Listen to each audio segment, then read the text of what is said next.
এখন দেখবেন তার পরিবেশগুলো অনেক চমৎকার, দেখতে অনেক ভালো লাগে।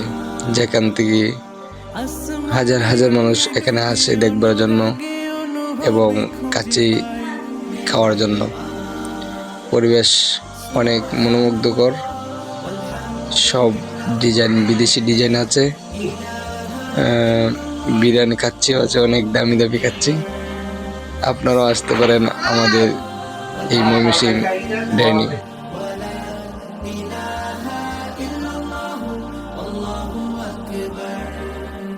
সবুজের হৃদয়ে কভু করেছি সজীব, কভু কিছু হারিয়ে চিনেছি জীবন। হাজার চোখে চোখ রেখে দেখেছি জীবনে সাদা কালো কত